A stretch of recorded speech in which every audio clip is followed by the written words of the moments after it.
I'll wait to, now it's recording, yeah? Yeah. Okay, so yeah, I have 7 p.m. So I'll call the meeting to order. Roll call. Gonzalez,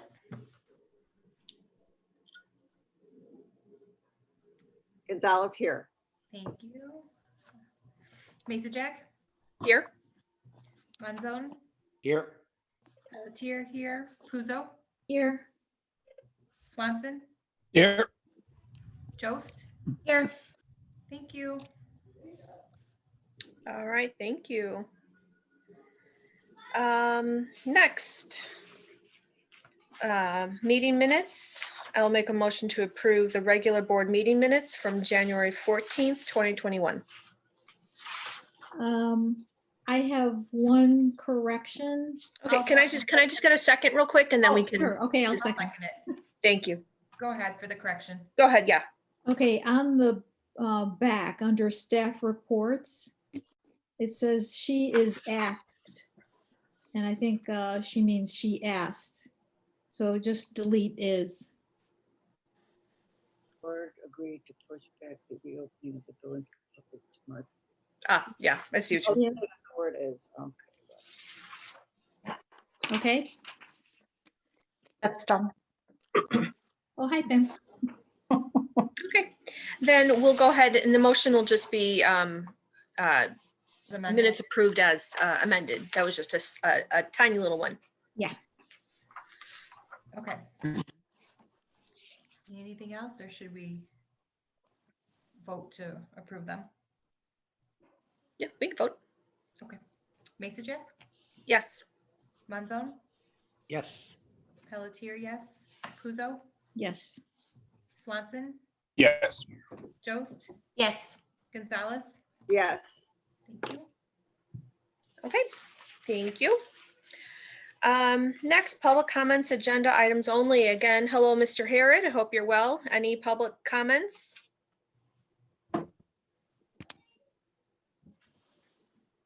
No comments. Okay, thank you. President's report. I don't have anything. No news is good news this time for a while. What's that? No news is good news for a while. Yeah, right. Yeah, yeah. I think we're all, trying to get through these snowy, cold weeks. So And the construction goes well. I mean, it's going well. It's great. So there's really. I know. That's yeah, that's what I'm excited about. So, yeah. So we can move on to committee reports. So let's do finance first. Okay, I will make a motion to approve the financial reports for January 2021. I'll second that. I'll second that. Thank you. Got it. Do you want to start with just the cash statement? Yeah. Is there any questions on that? Operating accounts are really healthy, so no questions on that. Let's see, the check register, let's do that because that's what I pulled up. Any questions?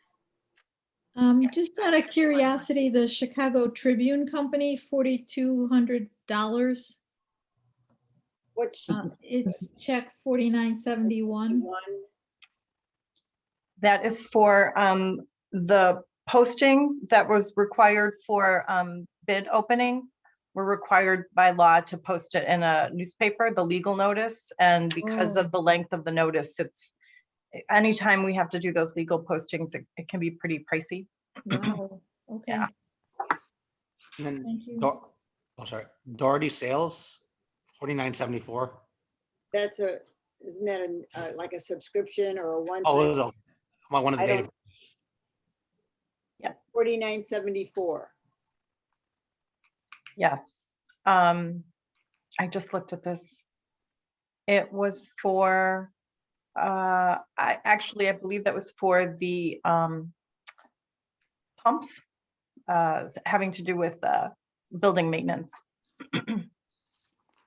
There's pumps behind the YS bathrooms. And so that they are not necessarily associated with the renovation. Those were just general building maintenance things that had to happen.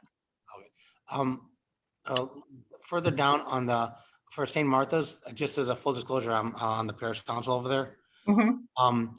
They're making some changes over at the church, and they're gonna have a new financial administration. I mean, might be the time to either I know maybe more spaces or at a cheaper cost.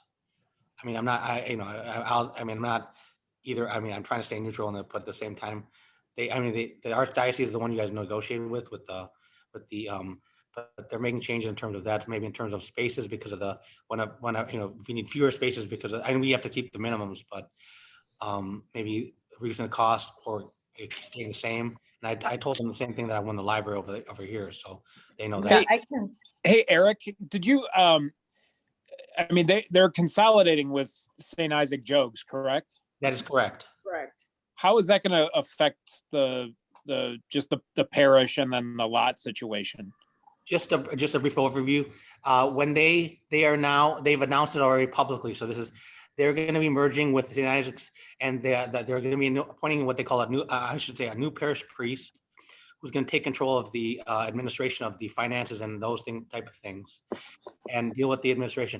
In terms of the spacing, the archdiocese is who Pam negotiates with for this parking spaces right now, but that may be affected. They may either change to let the new parish priest administer that, or they may want to keep it for themselves in terms of the contracts.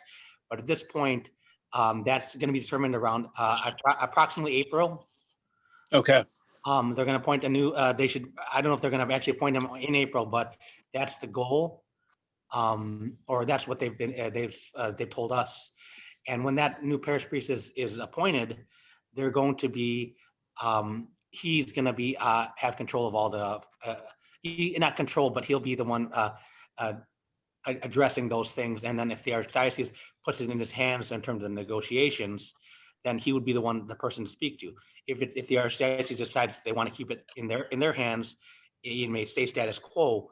But the new parish priest would, if they give it to him, would be able to having negotiations in terms of spacing, in terms of the land and the lot, because he's going to be addressing both St. Isaac Jogues land and St. Martha's as the joint parish.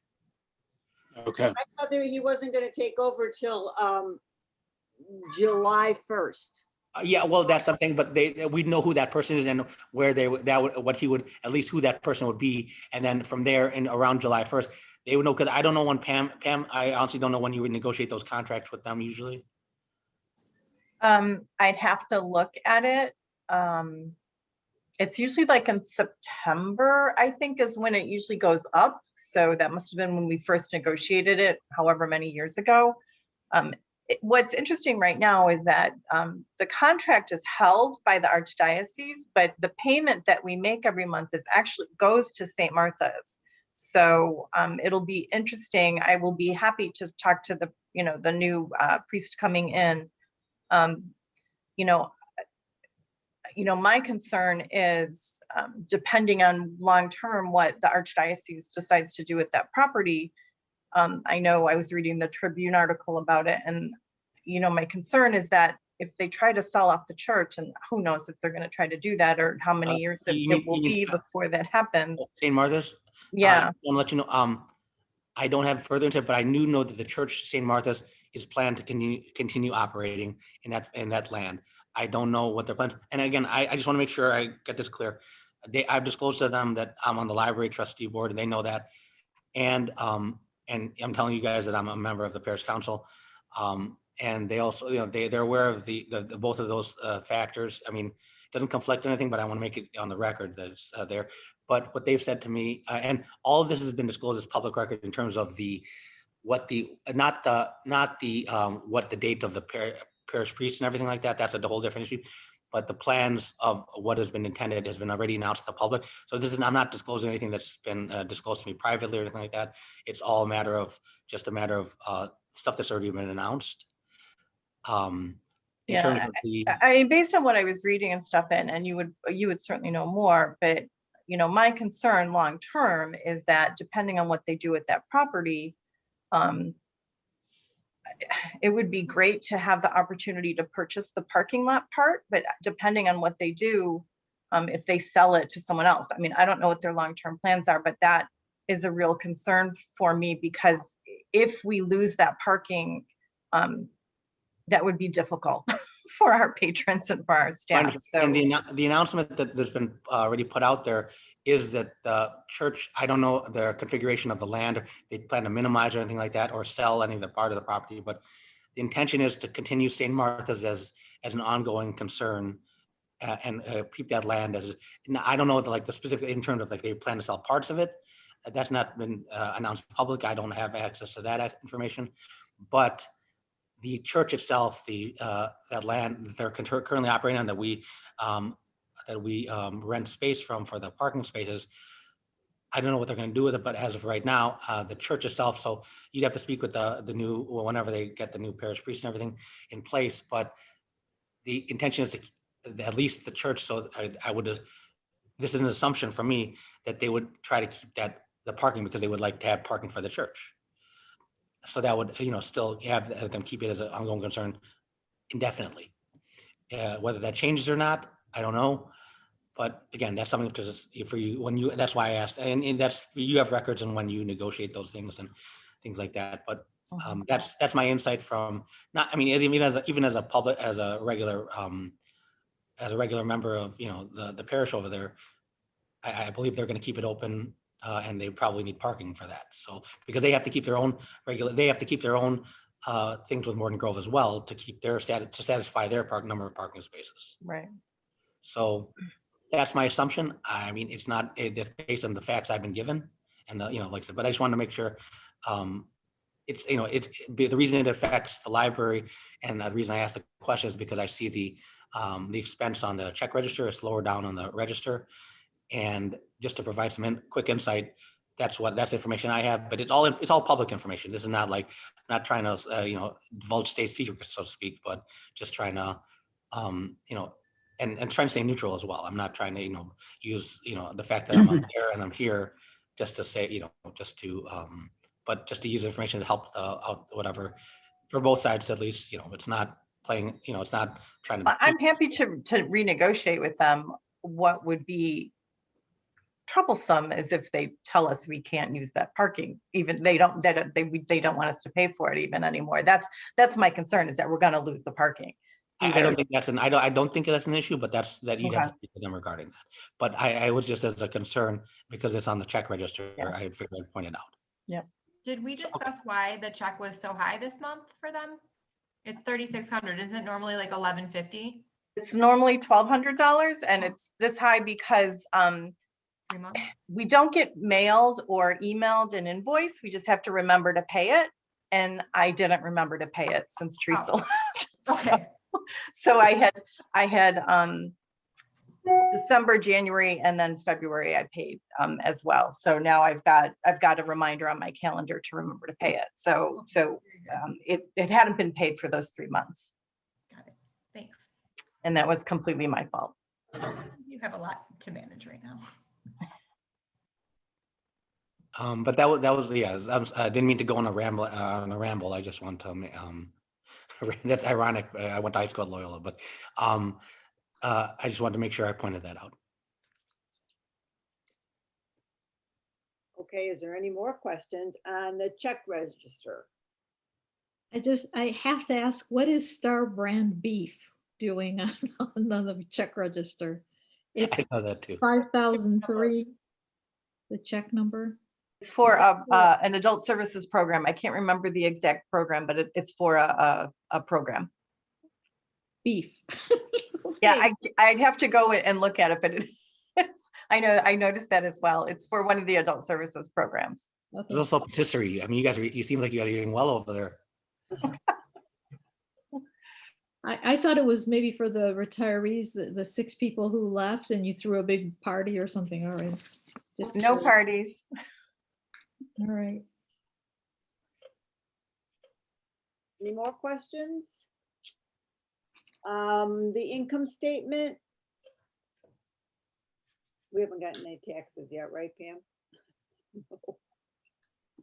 We've gotten just a few that are trickling in. Sorry, they're shoveling outside the library and it's really loud outside my office.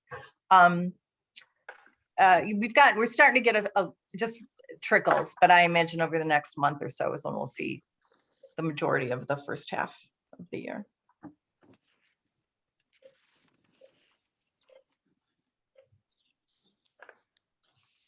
Any questions, anyone?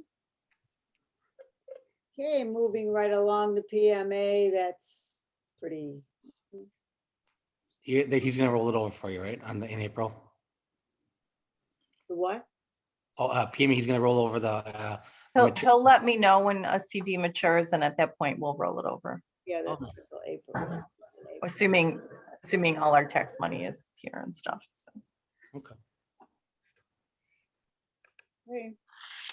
That's it. Okay, so we One can more. vote on to approve the finance reports. Monzone, Yes. Pelletier, yes. Puzo, Yes. Swanson, Yes. Jost, Yes. Gonzalez, Yes. Masajic. Yes. All right. Facilities, I know you guys met and were quite busy, which we'll review those under new business. And well, I just skipped over, facilities, but facilities, our news is that the youth service, the basement is being renovated. I mean, when I drove by the other day, I picked up a book and I saw the fence around the dumpster that was, a few weeks back. I was like, yay, that's progress. So even like a fence around, the dumpster made me happy. So, You should see there's nothing in the only thing that's left right now in the whole lower level. Ed's desk is there and we've got a few file cabinets that are going to be moved up to my office. And then about a fifth of the YS collection has been moved to what was the teen room. And so everything that's left there right now will be moved, stored in the Baxter room on Monday. So other than that, the entire lower level is cleared out. And the asbestos abatement completed yesterday, no problems. So that all went really smoothly. great. But yeah, it's really wild to go down there and there's nothing down there. So we're not putting anything in storage at all? No, as of right now, we've been able to store everything that we need on site. Okay. So it definitely helps that we don't have to work around, programming space and that kind of thing. I mean, if things were normal, we would definitely need to, but because we can utilize the Baxter room for everything, that has really been a big plus. So Yeah. again, one of those silver linings to the whole pandemic. But when you open up the library, you have no intention of using the Baxter room? Correct. I don't anticipate that we'll have programming in the library for the rest of the year, quite frankly. We'll do some stuff outside. I mean, we'll have to see over the next few months how vaccines play out and, the different COVID variants and stuff like that. But as of right now, certainly through June, we don't plan on having, any programs or anything like that. So once the renovation is complete, then that will give us, we'll be, 6 months, 7 months into this year. So we'll see how things are going with COVID and make some decisions about that. But certainly, even if we weren't doing the renovation, I wouldn't be doing any in-person programming inside the library through for the next few months at least. Pam, Okay.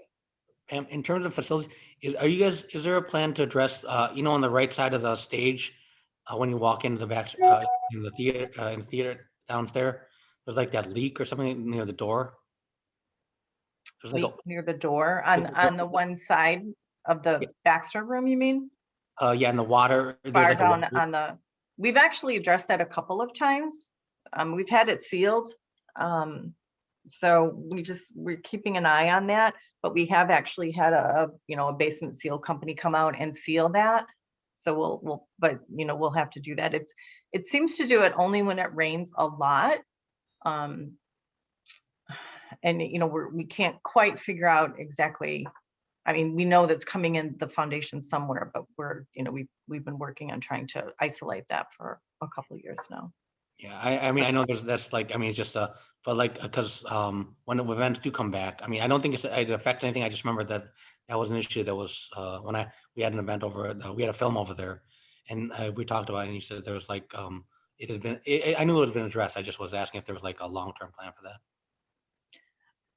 If the long-term plan would be to tear up the entire foundation. Oh, yeah, no, that's not a plan. So, you know, so That's- we're let's not do that. we're trying to isolate it enough, and we've had it repaired, and we're, you know, we're monitoring it, and Okay. yeah, we're monitoring We don't it. just spend the money. Mhm. Okay, sorry about that. Thank you. No problem. All right, well, that kind of moves us right kind of into staff reports. And I don't know if Mary, you kind of touched a little bit, little update on you know, facilities, on renovation kind of update. Is there anything else you wanted to share with us? I think my report was pretty, I think that was everything that's going on. I just did want to point out that I did simplify the statistics a little bit. If you did look at those, so it's kind of the first step in, you know, creation of a more graphical presentation so that we can easily kind of glance at things and notice trends and that sort of thing. So I just wanted to point that out. Yeah. I'm curious how I know it's got to be frustrating, and I don't think the library staff is alone in this with getting information about when they can get vaccines. And I know that that's kind of a universal thing. They really should have kind of laid out a whole logistical engineering rollout to actually work out to get everybody vaccinated. So so my question is, so what vaccine group are the library staff considered in? Are they kind of going by, you know, like if they're over 65, get in that way, and then, so how's that going? So in the state of Illinois and in Cook County, library staff are not categorized at all. So, you know, I have been in contact with the village administrator who's trying, he's working with some local municipalities. I think I may have mentioned this before. I can't remember if I told staff or if I told you guys, or both. So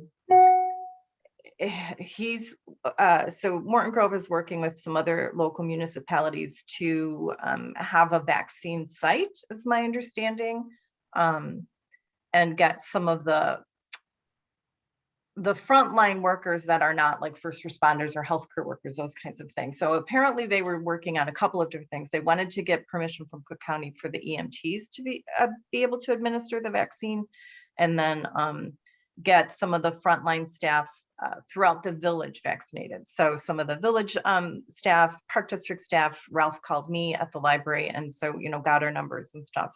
I have not heard how that's going. Different counties and different municipalities throughout Illinois, particularly Northern Illinois, are choosing to vaccinate library workers sooner, but because we're in Cook County, they have not specifically named library workers right now. We're just general population, unless individually we fall in another category, you know, a high risk category or something like that. I know a couple of our staff have gotten vaccines because of other things that they do. One of our staff members is a nurse, and you know, someone else was able to get the first vaccine because of her sister and some different things like that. So the CDC has named library workers and group 1C. And so our hope at this point is that the state of Illinois will use that CDC guidance and move library workers to 1C rather than make us the general population. But as of right now, that's where we're at. So, and, you know, we've written letters, and, you know, I've sent letters to Cook County. Different libraries have been sending letters to their county public health departments. You know, cities that have their own health departments, Evanston, for example, chose to vaccinate. I was in a meeting the other day with the director of the Evanston Public Library, and about 80% of their staff had been vaccinated already because they were working closely with the Evanston Public Health Department. They have their own Skokie has their own public health department as well. So while the director of Skokie has been talking to the public health, the person in charge of the public health department at Skokie, and we have meetings every couple of weeks. He's on the Niles administrator, the Niles Township administrator meetings that I go to every couple of weeks. You know, they are focused on Skokie residents. And then there was a very big push to get the teachers vaccinated, which is completely understandable. They've been running into some issues because they've got, they weren't, at least the last time we met, vaccinating people that lived somewhere else and taught in Skokie. It was very geared towards people that both lived and worked in Skokie. So, you know, and it's been difficult because we have a couple school districts that straddle, right, both Skokie and Morton Grove. And so that's been, you know, I don't know how they're addressing that. Like I said, I think we have a meeting coming up next week. So, but that's been their push. Skokie librarians and library workers have not been vaccinated early. So it just really, really depends on where you live. And that's where we're at. So, you know, you may have seen that the Chicago Public Health Department determined that library workers in Chicago were not eligible to be, they didn't feel like their work, the work that they did meant that they should move up in a group. So it's really difficult because I think sometimes when people think about what we're doing, they have a tendency to think of us as more of an office space, but particularly for our frontline staff, they're really more like retail workers or even grocery workers in terms of the way that they have to interact with the public. So it's unfortunate that we don't have a more standard approach to us as a as an industry, if you will. But that's where we're at. So, you know, fingers crossed that we can do something in conjunction with the village and move us up a little bit. And of course, you know, I'm encouraging staff if they fall under some other category that allows them to get the vaccine sooner, obviously. You know, we're not requiring people to get the vaccine, though I am strongly encouraging it. And so, you know, I anticipate at this point that most of the staff probably will get the vaccine when it becomes available to them. So Yeah. It's frustrating though, but Yeah, no, I'm sure it is. And it's, that's what I read that the CDC placed library staff under group 1C, but then was seeing different things that may be, you know, I mean, different municipalities can declare that that's not their plan and, Right. you know. yeah, I mean, it's like the CDC says something and that doesn't mean that everyone has to now do that, right? I mean, the state can say something different and the county can say something different. And then as we've seen, if you're, you know, the 4 places around us that have their own health departments, the city of Chicago, Evanston, Oak Park, and Skokie, they can all treat their library workers, you know, differently, completely from one another and from the rest of the state and from their counties. So. Right. Yeah. Yeah, I know it's gotta be frustrating. We'll get through it. Okay, we'll staying on to onto your report. I was floored with the money savings with the phone, like that. You know, I kept rereading that. I'm like, is it 18,000? Are you almost 19,000? You know, so that, you know, I know that was a switching gear, but that's a good cost savings. That's unbelievable.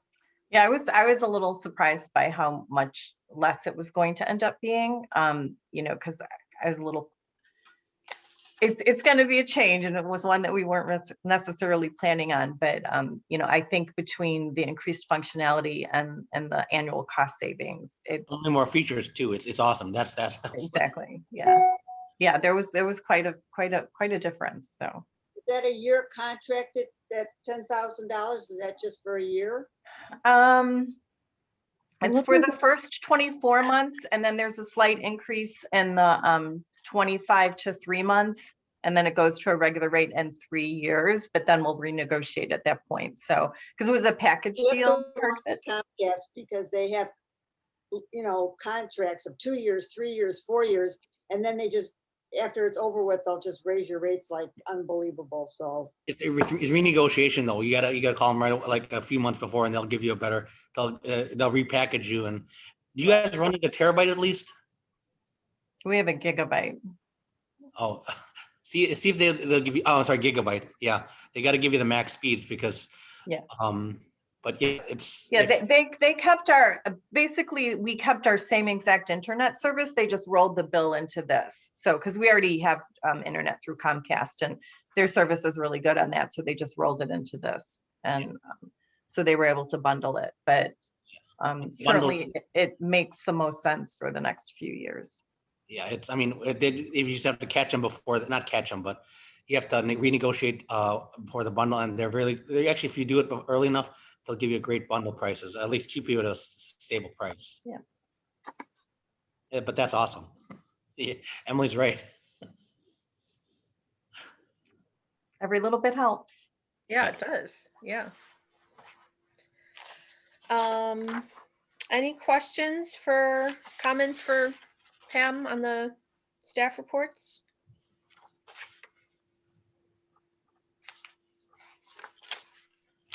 I did also want to ask, are there recordings available of past programs if patrons want to check something out that maybe they weren't able to attend? Or it depends on the program. If it's something that we have recorded them and we've either put them on our YouTube page or on Facebook. Okay. Sometimes if it's an outside performer that we're contracting with, it depends on what they allow. So not everything is recorded, but things that we can keep recorded or keep recordings of, we have, and they're either on our Facebook page or YouTube page, or they might be on Instagram, but usually it's Facebook or YouTube. You have an Instagram page? Yeah. Oh my gosh, I didn't know. I just got an Instagram page. And Twitter.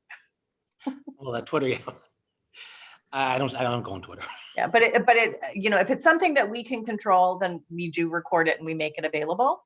If it's something an outside performer has, parameters on how long we can keep something up, or if they allow us to record it. So it just depends. Okay. Just curious about that. All right. Any other questions for Pam? All right. So let's move on to unfinished business. So under pandemic response, you have reopening to the public, and then the CARES Act reimbursement. So as of right now, we're still planning on reopening the building to the public on March 1st, assuming things don't get worse again. They seem to be trending in the right direction. We talked a little bit about, the Baxter room will be closed off because it's storage, and we're allowing staff that, want to have something to eat. There's a little kitchen there, so we're allowing that. We're trying to, I should know more next week. We're trying to schedule any saw cutting that has to happen in the concrete downstairs before we open to the public, so that if we have to close the building, it's easy for staff to transition to just, working remotely and stuff like that. So I don't have any exact dates on that, but that could potentially, there may be a few times, particularly during the demo and the saw cutting, that we may have to either, delay opening to the public just because of the noise and stuff like that. But I'll have a better idea of that over the next few weeks. The CARES Act expense reimbursement. I don't know if you remember, but last fall, end of last summer, early fall, the village submitted for CARES Act funding. And since we're a village library, they reached out to us and asked us to submit everything that we had purchased in response to COVID and the pandemic. And so we sent them a big spreadsheet. We sent them all of the invoices and everything. And on Wednesday, yesterday, I picked up the check that finally came through earlier in the month. And so we have been reimbursed for everything that we submitted for, which was $19,687.18. So, so I'll be depositing that check tomorrow, but that was really nice because those were expenses. I mean, obviously there were monies that we didn't spend on other things that we had planned last year, but it was nice to get reimbursement for those unexpected purchases that we had to do to, you know, to handle the pandemic and the virus. So that was good news on Tuesday. I think I found that out Monday or Tuesday. That's great. Love it. Yeah, so the department managers are asking me what I'm going to spend it on now. What can they buy? All right. And that's from the first distribution, right? The first one they passed. Yes.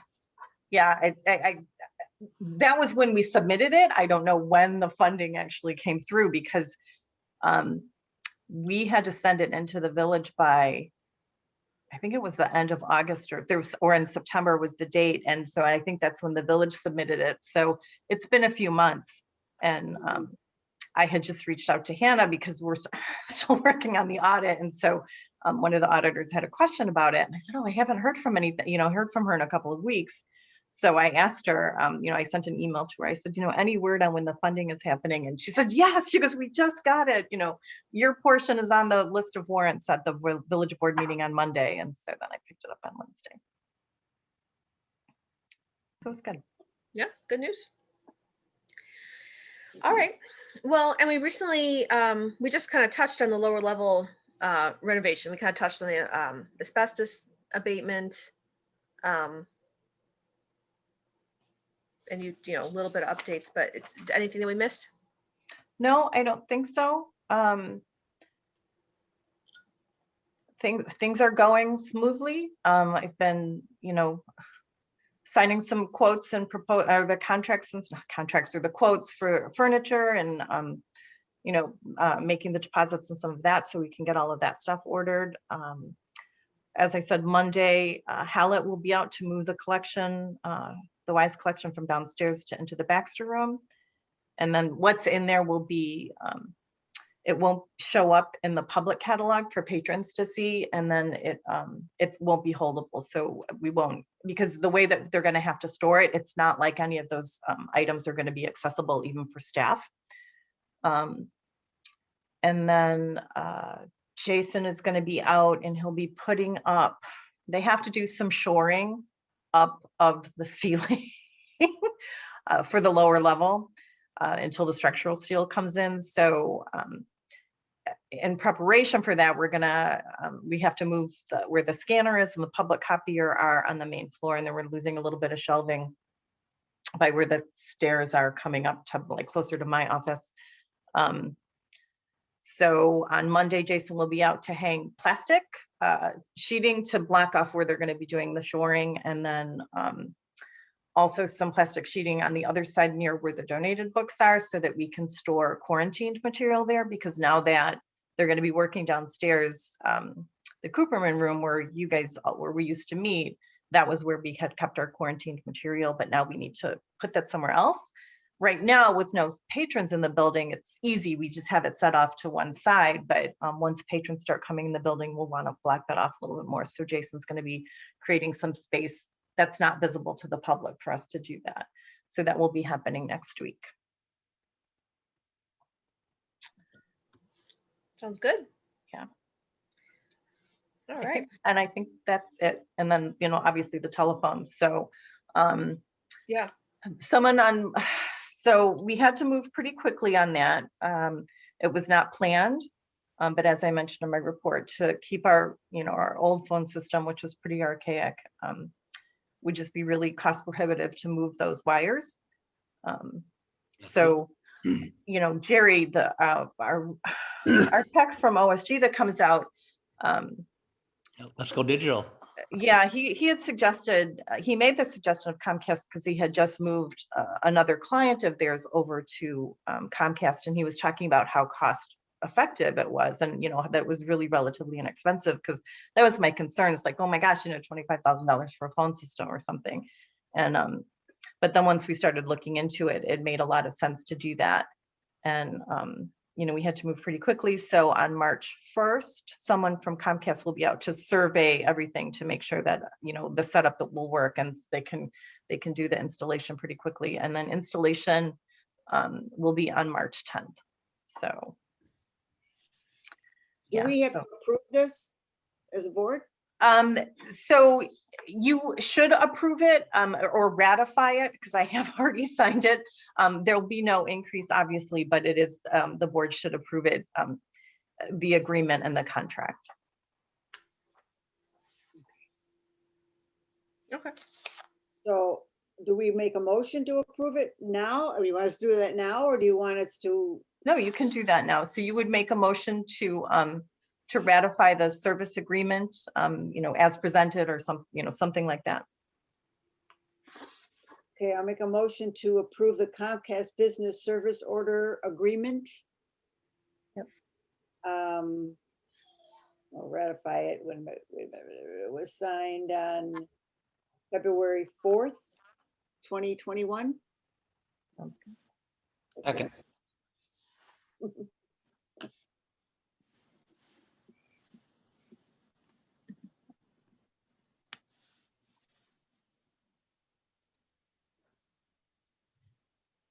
Okay, sorry, I couldn't find my unmute. Pelletier, yes. Puzo, Yes. Swanson, Yes. Jost, Yes. Gonzalez, Yes. Masajak, Yes. Monzone. Yes. Thank you.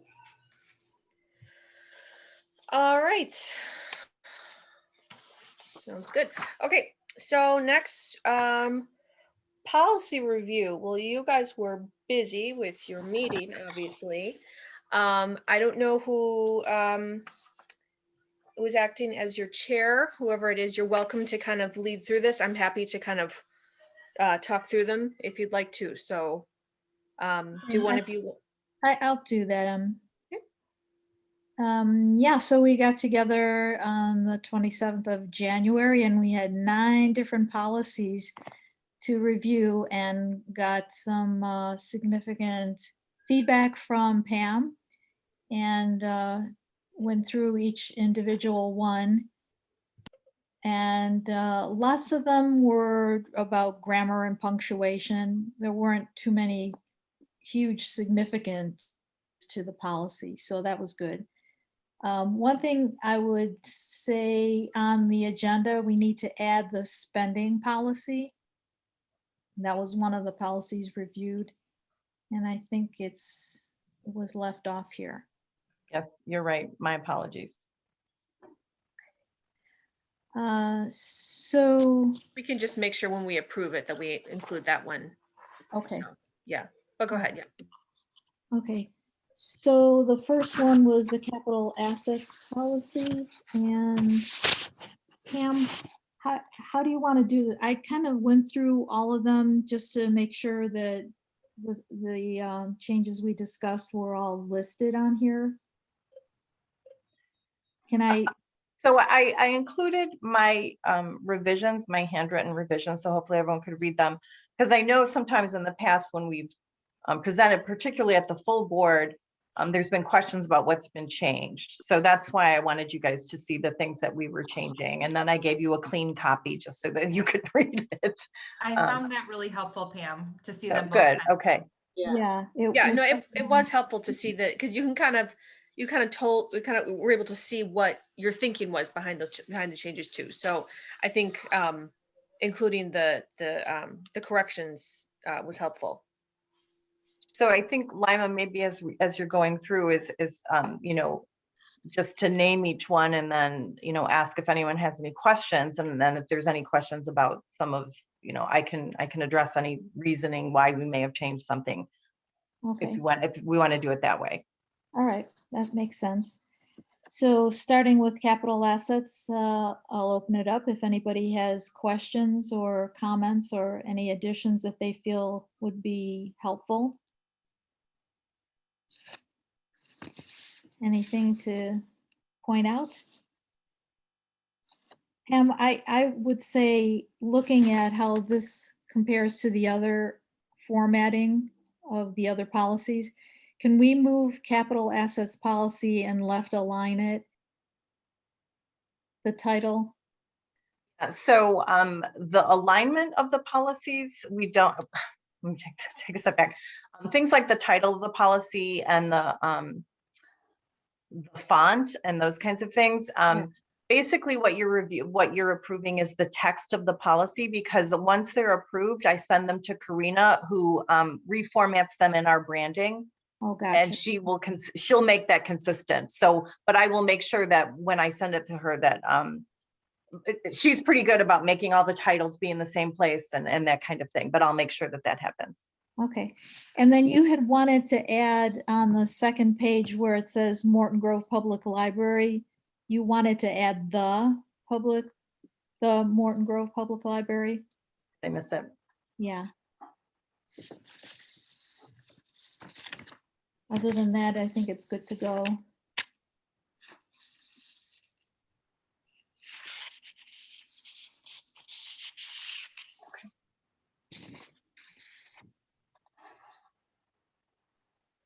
Anybody else? We're good on that one?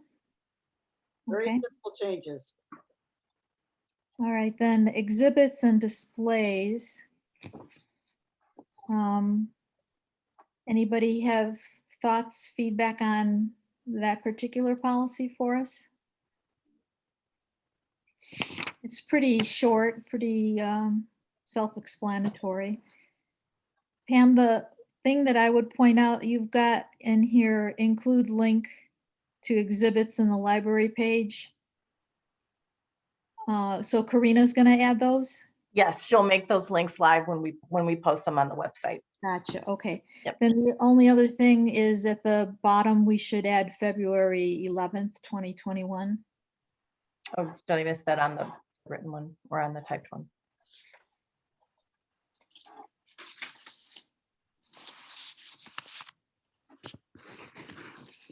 Okay. I've got interlibrary loans next.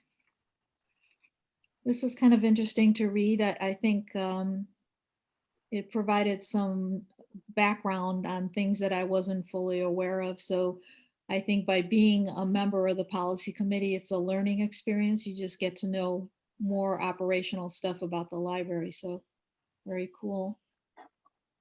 Anybody have thoughts, feedback on that one? I think we're good on that, Pam. Okay, moving right along, we've got library card policy. That one is pretty extensive, pretty long. This is probably, I think, probably the only policy that there was substantive changes to it, Yes, because we eliminated expiration dates for library cards. right, and we included the information about if the card hasn't been used in 3 years, it would be Right. purged. So that's new. Any questions from the rest of the board? No? Nope. I think that one's good too, Pam. Okay. I had a quick one. Yeah. In order, like, if it gets purged, I mean, usage at least for 3 years, is it to reactivate it? Like, if it's still, it's gonna be fully eliminated, so they have to just get a new card, right?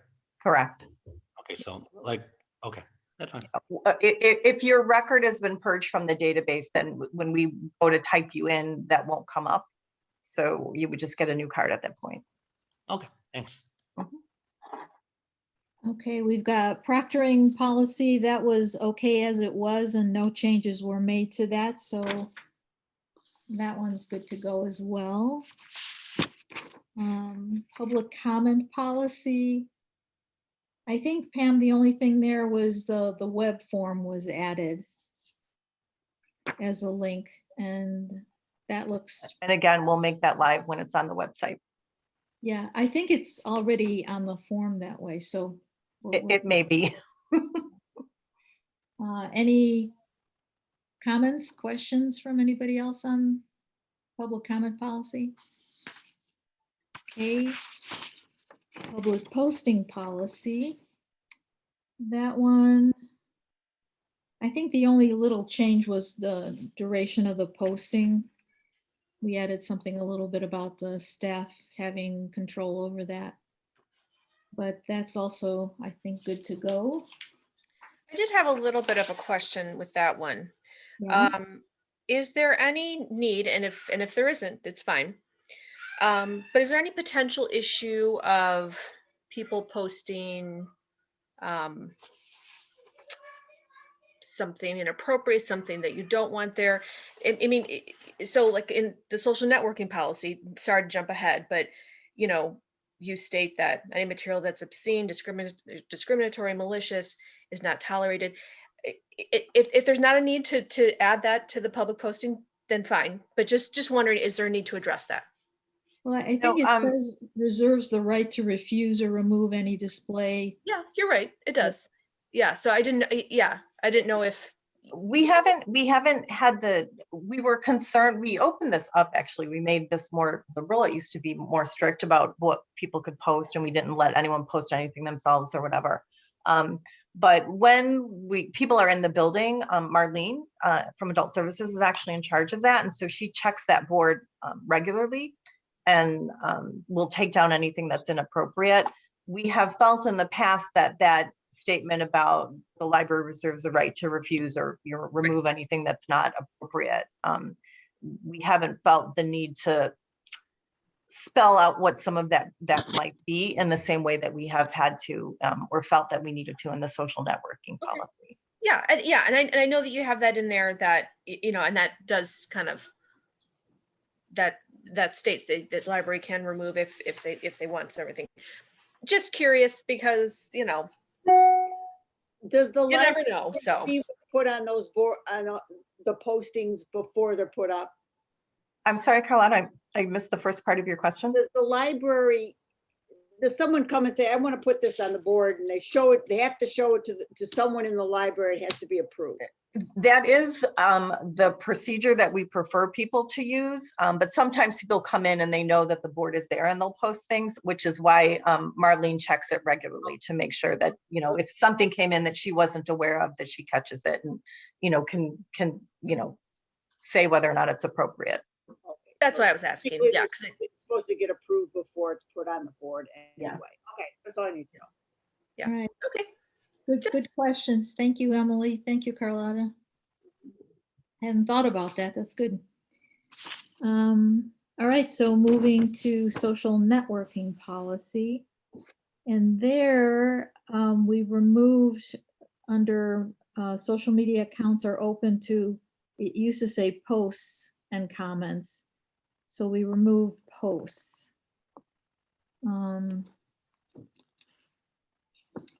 Pam, can you explain that a little bit? Like, So we talked about, you know, kind of what the difference between posting and commenting is. So we don't let anyone kind of post new material to our social networking sites. People can comment and they can post like GIFs or memes or whatever in the comments, but we don't allow them to create posts. So that was, we felt then, you know, going with comments was a little bit clearer and what was allowed. Is that what you were? yeah, I because personally I was finding it a little confusing under the bullets, because under the bullets it continues to say posts or comments. So Oh, in the written one?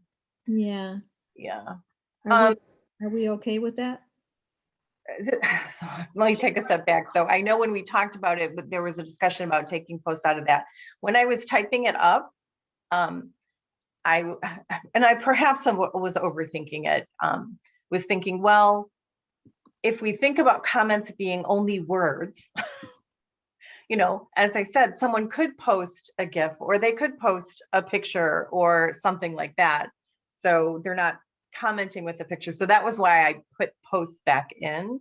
I'm fine either way. So whatever the board thinks makes the most sense and is clearest, I'm happy to do that. I mean, if we're fine with posts or comments or posts and comments,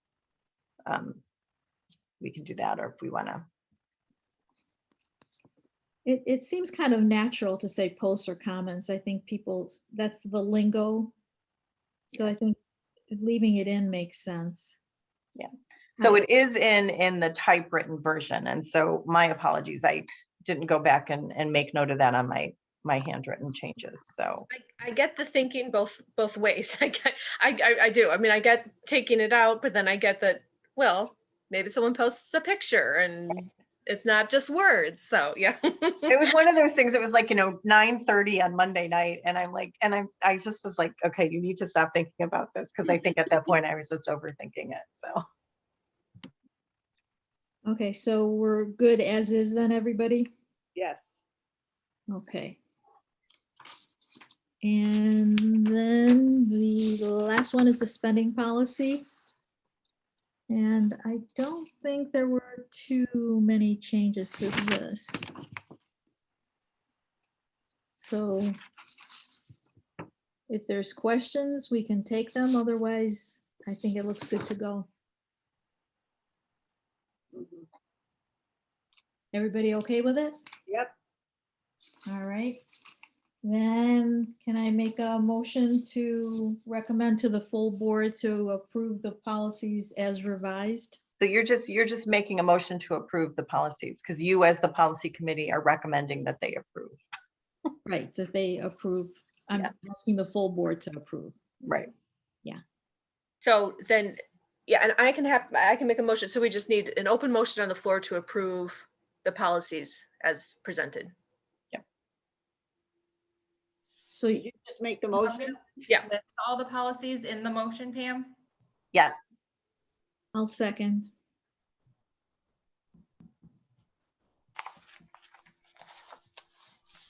And you don't have to list them out. Joanne, I can do it when I type up the minutes. Oh, that's so kind. Thank you. Okay. I won't make you wait either way. Okay. Puzo, Yes. Swanson, Oh, did Mick hop off? I think he might have popped off. oh, I didn't catch when. Okay. Yeah, I think it was like literally 2 seconds ago when you were doing the motion. Okay. I saw We'll- my say screen 7 started like configuring again. Okay, we'll say 7:57. Yeah. Mick left. Okay. Jost, Yes. Gonzalez, Yes. Mesa Jack, Yes. Munzone, Yes. Pelletier, yes. Well, thank you very much to the policy committee for And nice Going work, to Simon, the- with the presentation. going through the extensive Oh, list. I should add that we're going to be meeting next, I believe, April 1st Okay, at 4 o'clock. So we've got that already covered. So we're on a Great. roll this year. We're going to keep Yeah. it tight. yeah. Great. Well, thank you guys. Okay, next we have Open Meetings Act compliance. Hold on 1 second. Yeah. Yeah. There we go. Oh, Nick is coming back in. okay.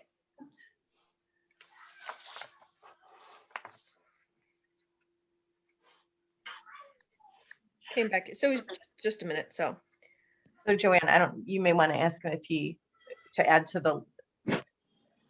for the policies. Okay. Hey, Mick, we. Yeah, we're just- sorry. Yep, I know you got kicked off. No, it was my fault. That's okay. I just wanted your vote for the policies that we discussed. Yes. Okay, thank you. okay, we're all back. Okay, so we're on to the Open Meetings Act compliance, reviewing of closed session meetings. So that's not actually happening right now. So I did want to put it on the agenda because typically we're supposed to do it in January and July, 2 times a year. With everything else going on, that didn't happen. I'm still trying to figure out how to do this easily in a Zoom meeting as opposed to being in person. So I just wanted to let you guys know that I know that this needs to be done. So as of right now, I'm planning on we'll do it at the March board meeting. Okay, And I think everyone knows what this is, but this is the review of our minutes And then recording of closed sessions that we can either, whether or not we want to open up any minutes that we have had that are still closed. And then for the recordings, it's, we can eliminate recordings of executive or closed sessions as long as we have written minutes for those. So I still need to compile all of those and make sure that everything will be included. So that will be in March. Okay, thanks for the update. Real quick, I do want to get to just two brief things. First, there wasn't, Pam did send an email out to everybody about some ILA trustee webinars coming up. There's one in March, one in April, and one in May. So check those out and see if, I believe they're all on Saturdays. I don't think we have hours yet or times yet or anything like that. So, but check those out and see if any of those are workable to your schedules. And then I also just wanted to give Lima a couple minutes. Lima actually tuned into the Rails webinar and found that pretty informative. And she wanted to share a couple things with us. Yeah. So Pam, that was interesting that you offered up 3 more educational opportunities. I just, out of curiosity, were any other people able to join in on January 21st, the Rails I did. update? Tamara? Joanne. Oh, Yep. Joanne. Yeah, anybody else? No? Okay. Then that's kind of good because what I'll be sharing with you will be new to you as opposed to just a reiteration. And Joanne, if you have anything else you want to No, share. I'm curious to hear your thoughts. Okay. Well, first of all, they kept it pretty simple and straightforward. They basically covered budgeting and onboarding trustees. So it wasn't like I was somehow picturing that it was going to be this long, intense seminar, and it was pretty easy to digest. And I got a couple of ideas that I thought, I mean, the whole point when you go to these types of learning opportunities is what can you take back? What can you use to improve the methodologies at your own library? So with budgeting, I thought it was, I mean, they talked about like not bothering to lower the flat tax levy, don't eliminate, do eliminate late fees. And I'm like, yes, score, we already did that. Keeping tab on municipal calendars to be aware of changes to their budgeting process, which I thought was beneficial because, you know, we're, at least I always feel like we're focused on what's in front of us at the library as the trustees there. But I think it also makes sense to have a feeling for what is the village up to, especially during times of COVID when budgets are tight. So just to keep tabs of what they're up to and how it might have implications for us. Or like Eric bringing up the news about the church changes across Archdiocese and how that implicates us. Under budgeting, they also talked about making sure to keep the staff happy and safe and make sure that they're your priority in the budgeting process, which totally makes sense. They talked about COLA increases and 1% to 3% merit increases. I wasn't sure what COLA increases were. Cost of living. Cost of living. Cost of Living living, assessment. okay. All right. But I thought that was, if I wasn't sure if we already had that covered at Morton Grove, but it seemed like an opportunity for us to, you know, as a board, talk to Pam about that. Support continuing education, which we obviously do it, and that is reported monthly to us. You see what all the staff is involved with. And to determine what is temporary and what is permanent, because this has been such a year of flexibility. You know, you have to like determine what's happening and how does the library react to the impacts of COVID. For example, we're opening up on March 1st. So, you know, there's always that need to assess and take the next steps, which I think Pam, as the leader, has done an excellent job keeping everybody informed and making the right moves for the community.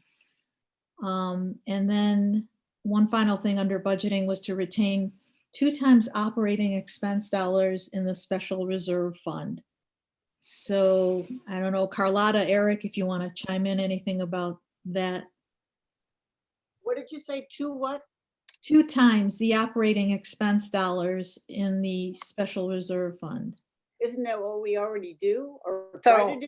Well, There's a couple things. So I know the director who gave the presentation. He's very good. So we have both an operating reserve and a special reserve. So what is in special reserves by law can only be used to improve your building or buy a building or buy land or something like that. Operating reserves are what they recommend that you have, and it varies. I think by law, you can't have more than 2.5 times your total budget because it means that you're levying for taxes that you're not spending. And so you can get tax objections to those. Typically what they recommend for a public library is anywhere from 2 to 12 months of operating reserves. And basically what they're asking, us, what they are recommending that libraries do is that if for some reason you did not get their tax monies that are due to you, that you have enough operating revenue to continue to operate anywhere from 2 months to 12 months. So our operating reserves are what's in PMA right now.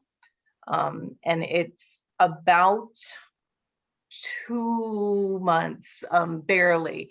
So, my goal eventually is to build that up, but our special reserves, we will be spending down because we can spend those down on the renovation. okay. But if I would just to say something like that, yeah, financially, we're not taking any, we don't need to ask for more than we need to at this point, especially with the pandemic. The funds can be diverted for better purposes than, I'm not better person, but purposes for like COVID and things like that, or relief. We're financially, fiscally healthy as far as been looking at the folks over the past few months. In fact, just the fact that we've reduced that Pam's been able to reduce expenses significantly over the last 12 months. I mean, she's found significant cost savings with the IT, with the phones, with all these things. So, just the 2 months has been, sufficient. And once we get the vending back, we're gonna get some more money. The vending, but I guess we're in a financially stable place in order to address whatever money's come in. And as she's put it in a perfect place to build those funds to get to 12 months in terms of the library renovation right now. Yeah, we have to spend down the special reserve because it can only be used for those purposes. But for the operating expenses and the tax dollars, we're in a really, I just based on my observations and my analysis and what I've got from my experience, we're in a good position in order to build up. And it's been said in a way that once the library renovation is over, monies will be able to be not diverted, but put in to build that 12-month operating $2 to $1. I mean, she's put it in a perfect place. And I think it's just a good way. It just shows how efficient they've been able to make everything in terms of spending and addressing. And it also shows in terms of addressing issues because, other libraries have had, and I think they've done good jobs too, but we've been able to still continue programming, increasing programming. In fact, because of the staff, they've been finding ways to innovate in terms of, more programming, things like that. So I'll cut it short that, once the renovation is done, it's in a perfect position to really build the library without increasing tax dollars, without adding more burden to the taxpayers. In fact, making it easier for them, and we're still in a lot better position. I mean, I think that's just my opinion, and who am I? But anyway. You brought up excellent points, and especially I think that what Pam has managed to do on a monthly basis. It seems like every board meeting, Pam, you've supplied us with good news. Oh, we're getting a check payback, or we're getting special funding, or like with the phones this month. I mean, those are significant savings. So definitely feel good about our budgeting process. And I think I agree with you, Eric, that we're in a great place, and doing the renovation doesn't feel in any way like we're unprepared. I think we're walking into this strong, and economically we're feasible. So it's just a good place to be. And just one last thing, Emily pointed out, and she's been the one also keeping track of everything. She's like always, focusing on making sure that everything is, tight, so to speak, in terms of making sure everything is, done efficiently and, really well in terms of the process. So like, I think as a library, as a board, but, everybody and day to day, the staff over there is good. But as a board, Emily, Joanne, all you guys have really made make it easier to show that where we're at and how positive everything is. So it's really just everything like a well-oiled machine, so to speak. That's just my Oil. Joanne, did you have any other thoughts from what you learned during the session that you want to share with us? You took way more notes than I did. I just thought it was interesting with the whole flat levy thing where he said never leave it flat because you're never going to get it back. And I understood what he meant, but it's just not practical, I think, for everybody. And I think it's important at times like this that we did keep our levy flat. And yeah, so it's a little bit the approach to a district Poplar. So Alex Todd is the director of the Prospect Heights Public Library District, and they are a district library. And sometimes when you're levying, and it depends on how they have their levy structured, because by law, we can levy in a number of different accounts if you're a district library. And so I think some of what he's saying is very specific to district libraries in a way that it's not with the way that we do our budget, like not raising. Yeah, we are asking for, and it can be different too.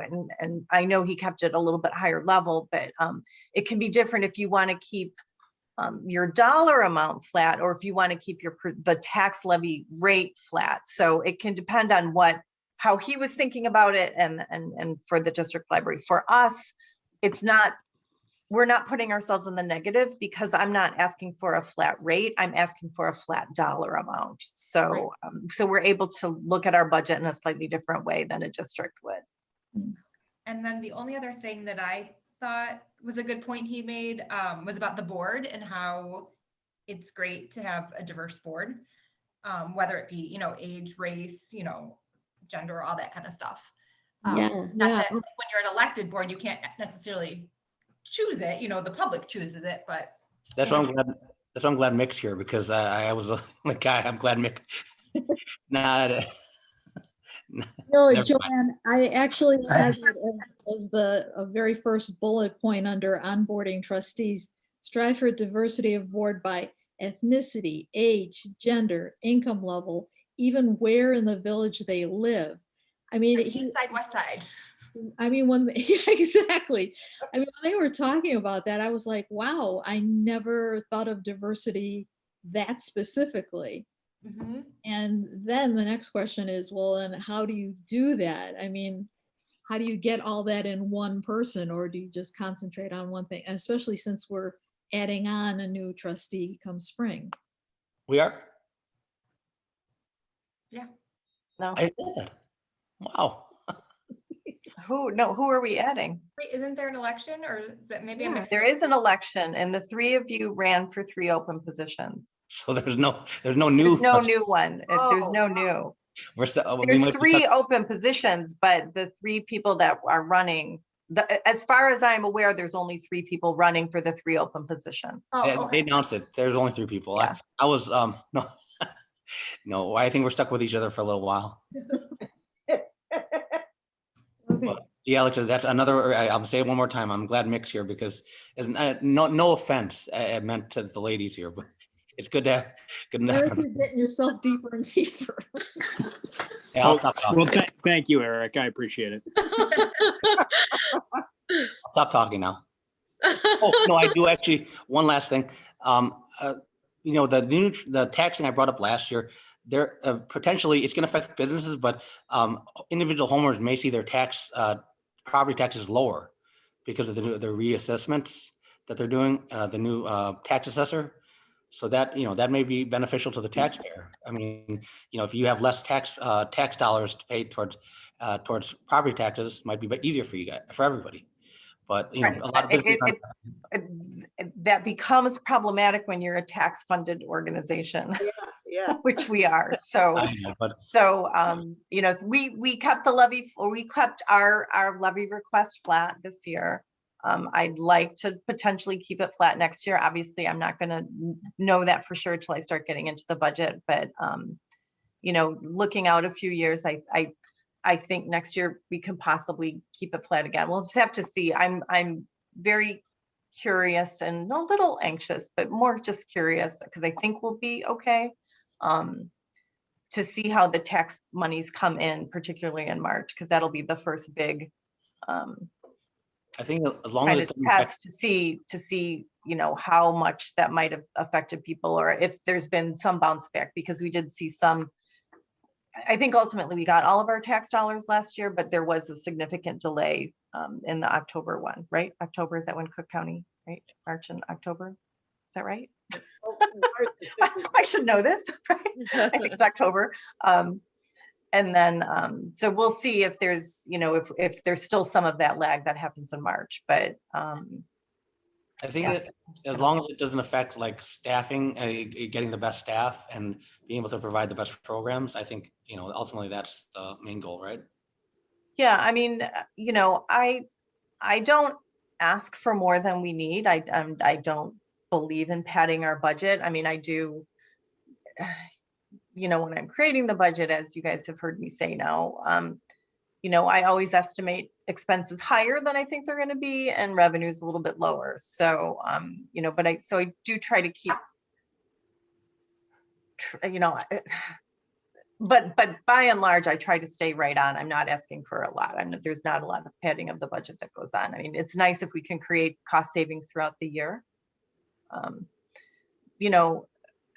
Staffing takes up over 60% of our budget. That's not unusual. That's very, very typical for a library. I mean, as long as we can continue to provide those things, but the things that we provide, those all cost money.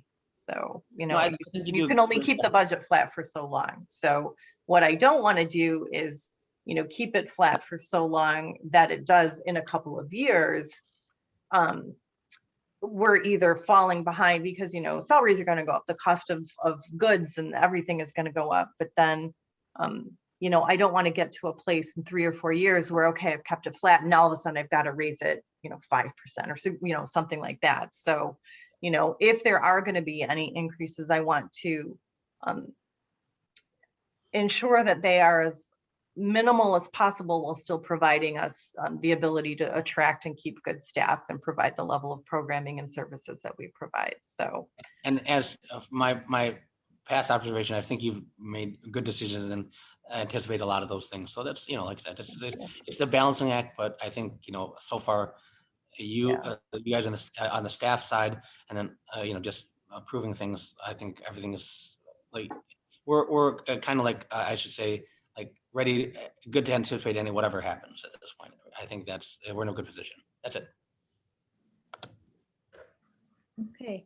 That I did want to, Lem and Joanna, I did want to, that note about having diversity on the board, and it is hard to orchestrate that. It's in hitting all of those bullets, hitting ethnicity with age, with race, with locate, east side, west side. I mean, Income level even. I'm like, wow. yeah.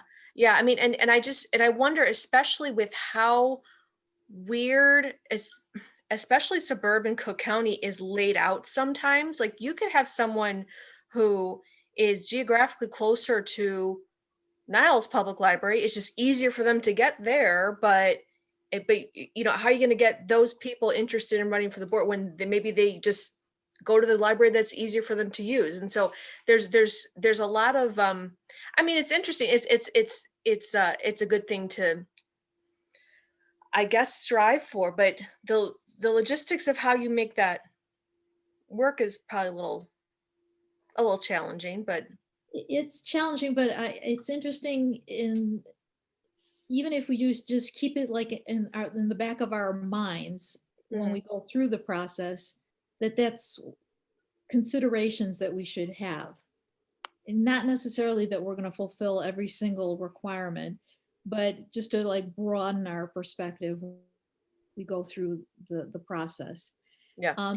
Another interesting thing that he said was that onboarding a new trustee is not a one-time event. It's an ongoing process. And that is because in looking back at like my first year, you're learning with each meeting and being part of the policy committee and just observing how things are done. So it isn't just like Pam always onboards the new trustees and walks them through the general stuff and the binder and the tour of the library. But I think that it's helpful to look at it as more than just a one-time event.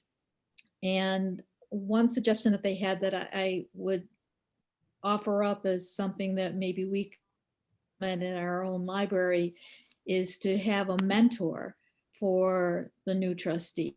So it could be like one of the trustees themselves, they just volunteer to help out the new person. And I'd be willing to do that actually. Yeah, no, I think, yeah. And I when I emailed you, I thought that was a good idea.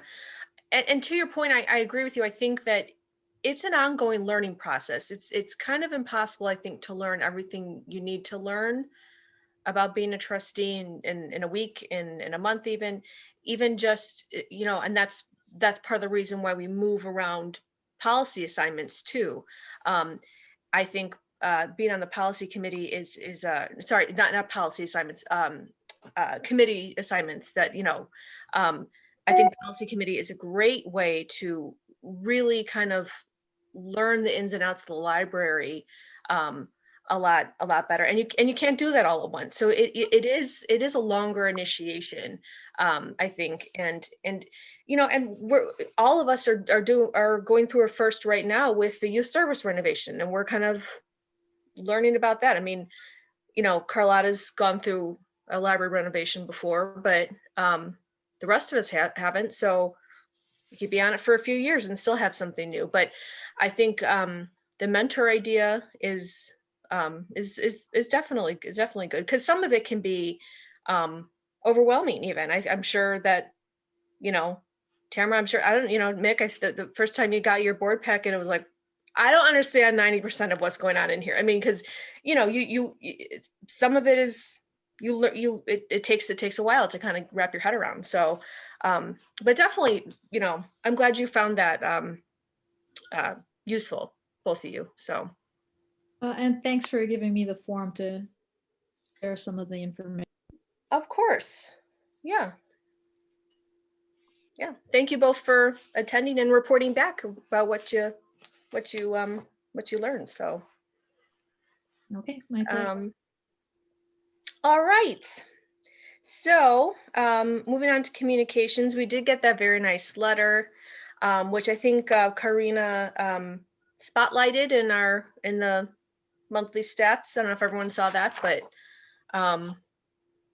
of course she always does an awesome job with that. But that was, I'm sure it always is nice for the staff to get a nice thank you like that. So any other communications that we didn't touch on? I don't think so. Okay. I think those were the ones that came through this month. Okay. All right. Impressed with how many curbside appointments have happened. What's that? I'm impressed with just the number of curbside appointments. Yeah. I asked my son, who's 11, how many do you think? We go several times. How many do you think the whole month? And he was like 700 maybe. Is that too much? And I was like, nope. Yeah. 1,600. It's crazy. Yeah. That's awesome. Yeah. No, it is. And it's just, it's so cool. I mean, it still made it very, accessible. People are still getting their books and everything. So, The circulation staff is really to be commended. They have truly risen above and beyond, and Jeff has been a great leader for them. And, Jeff's I the feel best. bad you know, for I mean, them. I tell them all the time, but they really have done such a fantastic job and just been, you know, stepped up, no arguments, no complaining about anything, and just really, you know, have been rock stars throughout this whole thing with Do that. they feel overworked by it? They 'cause are, it's a lot of it can be work. a little overwhelming sometimes, but they've got a great system and, you know, procedures set up. And the other staff, if they're here, for example, you know, Karina will help out with there and Melissa will help out and stuff. So other staff will jump over and help out when necessary. But it can be a lot sometimes just because there are so many of them. And we're trying to be really accommodating as well. We want people to make appointments, but we've been really generous with and forgiving if people just walk up. And so, you know, we do a lot of that kind of thing as well. It's a seamless process. I really enjoy it. I love the little take and make craft that you guys did this Yeah. summer. I did it on Saturday with my son. We were, you know, I was like, I was hard to let him go around it because it's with a hammer and nails. I was like, okay, like I was just trying to be calm, but it turned out great. Good. Whoever did that, I just commend. Yeah, the adult services You have to department, I do. don't know who thought of it, but yeah, I Yeah. mean, they've been creating all kinds of great, you know, take and make sorts of Oh things yeah, that both no, the departments have and love stuff. Everyone has just really done a yeah. great job. And of course, I love the STEM and aid stand. Kids, those are awesome. Jess does a wonderful job. Yeah. We've been enjoying it. Yeah. The other day I had an appointment to pick up a book, and then the next or I had an appointment, I don't know, like to say Tuesday afternoon that I made Monday, and then Tuesday morning I got an email that another book was ready, and I'm like, oh well, crap, I'll just have to go another time.